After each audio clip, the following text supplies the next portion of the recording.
The darkness of a molecular cloud is not empty. It is pregnant with potential. In the vast, cold expanses between the stars, where temperatures hover just above absolute zero, the story of giant planets begins long before the first photon of a new sun cuts through the gloom. It is a story of gravity, friction, and an impossible race against time. This is the story of core accretion, the dominant theory explaining how the cosmos constructs its behemoths. Jupiter, Saturn, and the thousands of gas giants astronomers have detected in the deep dark of the Milky Way. To understand the birth of a giant, we must first look at the architecture of its nursery. Stars are born from the collapse of these giant molecular clouds, vast reservoirs of hydrogen gas and dust. As a fragment of this cloud collapses under its own gravity, the conservation of angular momentum spins the material into a flattened, rotating disk. This is the protoplanetary disk, a swirling maelstrom of gas and solids that serves as the feeding ground for newborn planets. In the center, the protostar ignites, bathing the inner disk in heat and radiation. But further out, beyond the snow line, the distance where it is cold enough for volatile compounds like water, ammonia, and methane to freeze into solid ice, the conditions are ripe for the construction of giants. Here, the density of solid material is effectively tripled. It is here, in the freezing outer reaches, that the seed of a Jupiter is planted. The most counterintuitive aspect of planet formation is that it starts with the smallest constituents imaginable. The dust in a protoplanetary disk is finer than cigarette smoke. Microscopic grains of silicates, carbon, and ices no larger than a fraction of a micron. In the chaotic turbulence of the young disk, these dust grains collide. In the earliest stages, these collisions are gentle.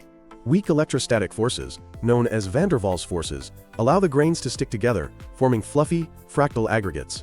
It is the cosmic equivalent of dust bunnies forming under a bed.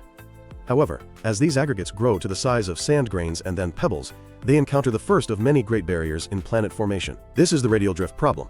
To understand radial drift, we must look at the aerodynamics of the disk. The gas in the disk is supported by pressure. It orbits the star slightly slower than the velocity required by pure gravity. The solid particles, however, do not feel this pressure support. They want to orbit at the full Keplerian speed. The result is a constant headwind. The gas drags on the solid particles, sapping their orbital energy and causing them to spiral inward toward the star. For microscopic dust, this effect is negligible. For kilometer-sized rocks, the drag is irrelevant. But for objects roughly a meter in size, this drag is catastrophic. Mathematical models suggest that a meter-sized boulder in a protoplanetary disk should spiral into the sun in as little as 100 years. If this were the whole story, planets would never form. The building blocks would be incinerated in the star before they ever had the chance to coalesce. For decades, the meter-size barrier plagued astrophysicists. The classical solution was that if you could somehow force enough material together quickly, gravity would take over. But the answer eventually came with the realization of a hydrodynamic phenomenon known as the streaming instability. This is a mechanism that allows solids to skip the meter-size phase entirely. When pebbles, centimeter-sized icy rocks, concentrate in the midplane of the disk, they begin to affect the gas around them. If enough pebbles gather, they can force the gas to move with them, reducing the headwind. This creates a feedback loop, where a clump of pebbles reduces drag, causing it to drift slower than individual pebbles. Faster-moving isolated pebbles catch up to the clump, joining the traffic jam. Rapidly, the density of this pebble swarm becomes so high that the collective gravity of the swarm causes it to collapse instantly. In a geological blink of an eye, a cloud of pebbles transforms into a solid object 100 to 1,000 kilometers across. A planetesimal is born. This is the foundation of the modern understanding of core accretion. We no longer view it as a slow, steady sticking of rocks. It is a dynamic, violent process where aerodynamic physics concentrates solids into the seeds of worlds. Once a population of planetesimals exists, the rules of the game change. Gravity becomes the dominant force. The largest planetesimals, the oligarchs, begin to dominate their local neighborhoods. This phase is governed by gravitational focusing. A large body acts like a gravitational net. As smaller rocks fly past, the gravity of the oligarch bends their paths, pulling them in for a collision. The larger the oligarch gets, the stronger its gravity, and the more effectively it attracts more mass. This is a runaway process. However, the classical view of planetesimals, smashing into planetesimals, has recently been upgraded by the theory of pebble accretion. This is perhaps the most significant shift in planetary science in the 21st century. In the old models, a protoplanet grew by colliding with other large rocks. This was slow, painfully slow. It would take tens of millions of years to build a core large enough to become Jupiter. But observations of other stars show that gas disks dissipate in only 2 to 3 million years. The old theory was too slow to work. Pebble accretion solves the time crisis. A large planetary embryo, roughly the mass of the Moon, interacts differently with the sea of small pebbles flowing past it. As pebbles drift by, they are slowed by gas drag within the embryo's gravitational field. This drag robs the pebbles of their energy, causing them to spiral down onto the embryo. Because pebbles are so abundant, and because the embryo can pull them in from a huge cross-section of the disk, the growth rate explodes. A planetary core can grow from the mass of Mars to 10 Earth masses in just a few 100,000 years. This speed is the key that unlocks the formation of giant planets. It explains how a world can grow big enough, fast enough, to catch the gas before it vanishes. The goal of a budding giant planet is to reach the critical core mass. This is generally calculated to be around 10 times the mass of Earth. At this stage, the protoplanet is a massive ball of rock and ice, likely surrounded by a thick, steaming atmosphere of gas. It has gravitationally bound from the nebula. But it is not yet a gas giant. It is a super-Earth or a mini-Neptune. The atmosphere is in hydrostatic equilibrium. The heat generated by the impacting pebbles keeps the gas hot and pressurized, preventing it from collapsing. This is a delicate stalemate. The core is trying to pull more gas in, but the heat of formation pushes the gas out. The rate of growth is limited by how fast the planet can cool down. It must radiate its heat away into space to allow the atmosphere to contract and make room for more gas. But as the mass of the core increases, a tipping point is reached. The gravity becomes so intense that the pressure support of the gas can no longer hold it back. The equilibrium breaks. Once the critical mass is crossed, the process shifts from linear growth to exponential explosion. The atmosphere collapses onto the core. This collapse increases the gravity, which pulls in more gas, which increases the gravity further. This is the birth scream of a gas giant. In a period of perhaps only 10,000 to 100,000 years, a fleeting moment in cosmic time, the planet consumes everything in its vicinity. It becomes a hydrodynamic sink. Gas from the disk flows onto the planet in streams, often forming a circumplanetary disk around the equator of the growing giant. It is within this circumplanetary disk that moons form. The Galilean moons of Jupiter, Io, Europa, Ganymede, and Callisto, are essentially a miniature solar system formed from the leftovers of Jupiter's gluttonous feast. The planet grows until it opens a gap in the disk.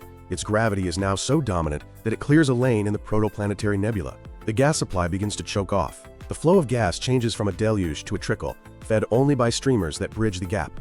At this point, the planet has reached its final mass. Jupiter, for instance, stopped at 318 times the mass of the Earth. Saturn stopped at 95.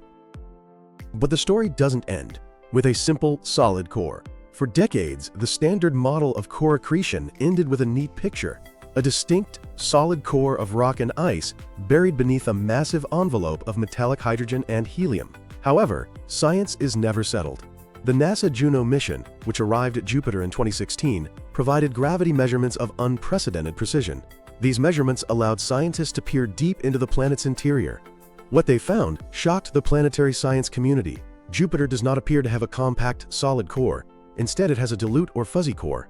The heavy elements are spread out across nearly half the planet's radius, gradually mixing with the hydrogen envelope. There is no sharp boundary where the rock ends and the gas begins.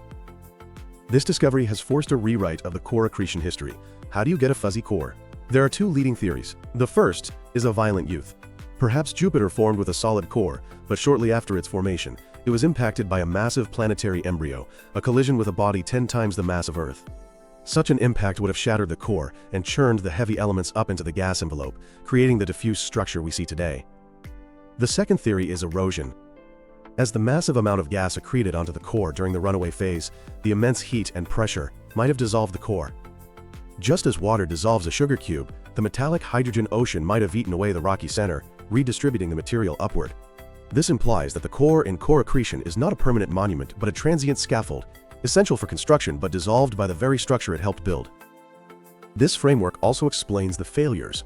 If core accretion is so efficient, why are Uranus and Neptune so small? They are roughly 14 and 17 Earth masses, respectively, barely above the critical threshold. They have massive atmospheres, but they are not true gas giants like Jupiter.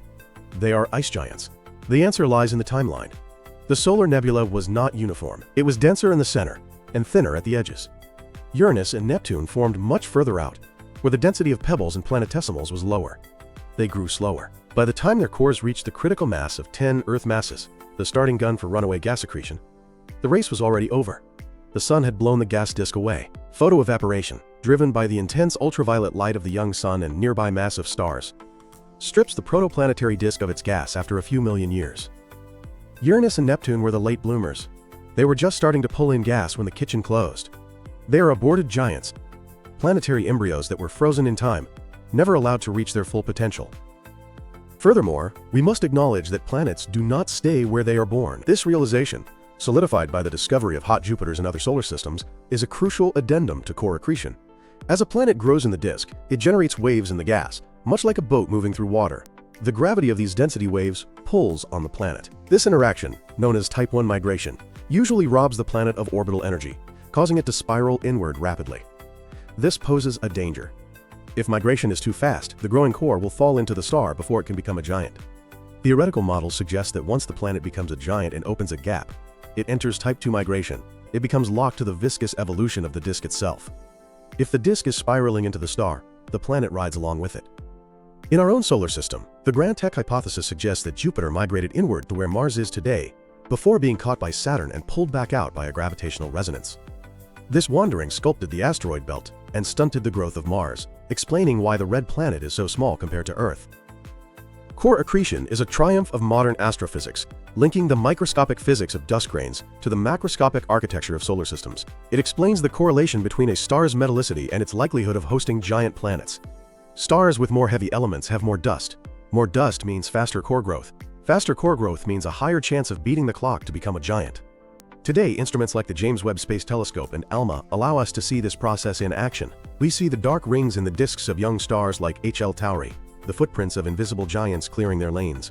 We see the clumps in the spirals. We are witnessing the birth of new worlds. Giant planets are the anchors of planetary systems. Their gravity shields interterrestrial worlds from cometary bombardment, or, conversely, hurls water-rich asteroids inward to deliver the oceans. They are the architects. And it all begins with the humble accretion of a core, a seed of ice and rock, that dared to grow large enough to capture the sky.